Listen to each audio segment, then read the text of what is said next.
The fall of 2000 saw a lot of important releases, especially during the month of October, so a lot of albums right now are celebrating 20th anniversaries. You probably have seen all the retrospectives on Radiohead's Kid A, and while it's one of my favorites of all time, I'm looking at a different area of rock music during this period, maybe one that isn't quite as revered. Now, 14-year-old me loved some Radiohead, but I also adored some loud rock and nu metal, which was still in fashion even though it was on the way out and would be considered pretty passé in about 18 months. Two major albums in this genre dropped in October of 2000, and while they were both instant hits and major sellers, one has stood the test of time, while the other, let's dive into both and see if their legacies are deserved or not. First up, Hybrid Theory by Linkin Park. This was the band's debut album, and today it's one of the best-selling albums of any genre of the 21st century, still. But it wasn't an instant juggernaut. In fact, at the time,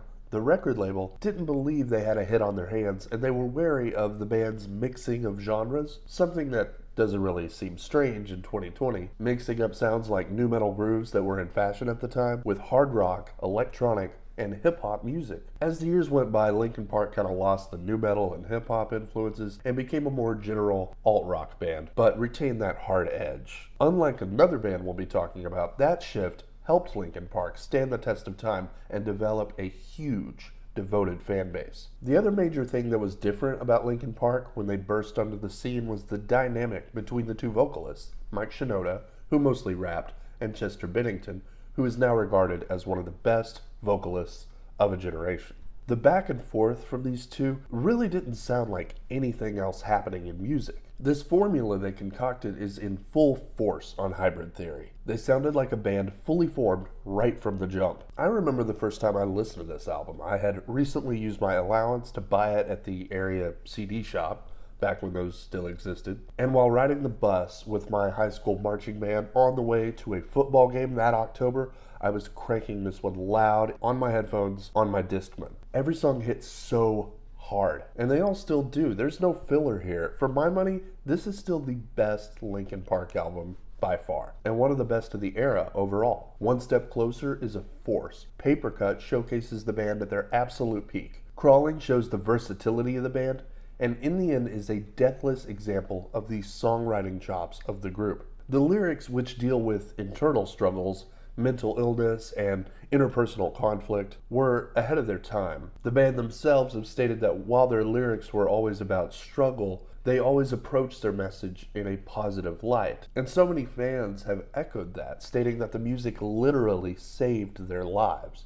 That alone makes Linkin Park stand out from the pack of dour, negative, angry nu metal bands that they were likely forced to go on tours with. You might have already seen a few retrospectives on Hybrid Theory, and the band themselves actually recently released a 20th anniversary collection. However, even though it was a phenomenal commercial success, the album, and by extension Linkin Park, weren't really critically acclaimed and given the cred they were due until many years later, specifically after Chester Bennington's untimely death. In hindsight, this lack of cred seems silly to me. As you can clearly hear from the album, no one was doing what Linkin Park was doing. But the fact of the matter is that tastes were changing and critics were looking elsewhere for the next big thing in rock. Within a year, the talk would be all about bands like Interpol, The Strokes, and The White Stripes. Nu metal and hard rock sounds were becoming a thing of the past. Still, today in 2020, there's no denying Linkin Park's influence. Hybrid Theory was underappreciated when it first came out, even though it was a massive seller.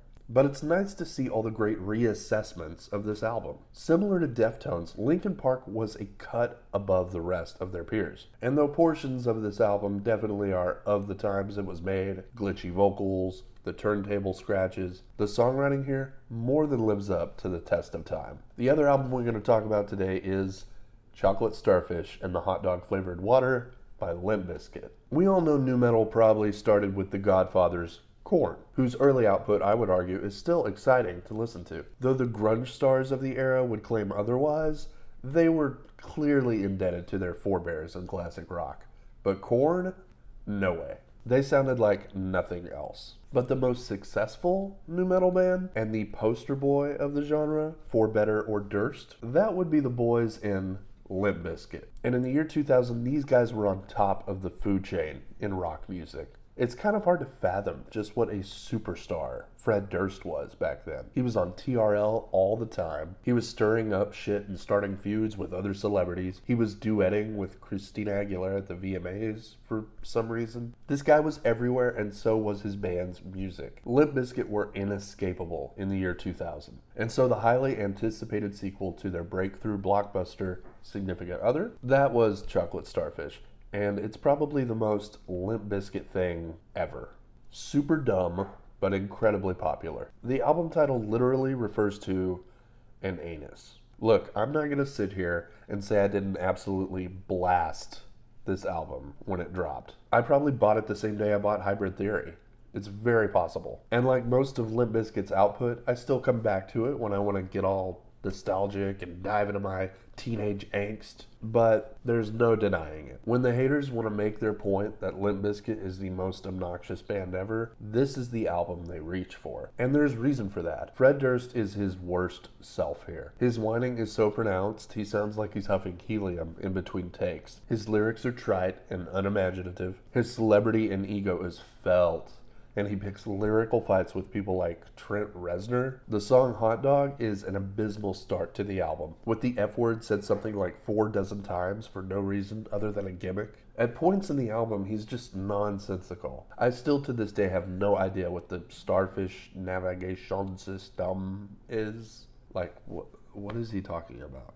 In contrast, though, his backing band is firmly in the pocket. Wes Borland's riffs are loud and effective. John Otto's drumming is a touchstone of rock music of this era. The grooves here are made for moshing. Honestly, if this was an instrumental album, it would be stellar. As time has passed, it may not be the most maligned moment in the band's career. That's the aimless post-grunge mess that was. Results may vary, but Chocolate Starfish has certainly taken a beating as one of the band's creative low points. I think part of that is true, and I think it's mostly the fault of Fred Durst. Stop me if you've heard this one before regarding Limp Bizkit, but the band sounds great. Fred does not. His lyrics and tough guy posturing and trademark wine rapping do the band no favors. Like most Limp Bizkit moments, if you can get past Fred, you can really enjoy yourself. My Generation, Full Nelson, Living It Up, and yes, even Rollin' are great sonic examples of the genre of nu metal, and Limp Bizkit doing what they do best, take it or leave it. It's not as strong as their prior 2 albums, and it's very front-loaded as far as big singles and moments you'll remember. I wouldn't say all of Limp Bizkit's catalog should be left in the past, but Chocolate Starfish? Yeah, there's a reason we're talking so fondly about the sonically transformative and lyrically powerful Hybrid Theory 20 years later, and scoffing at the mainstream mess that was Chocolate Starfish and the hot dog flavored water.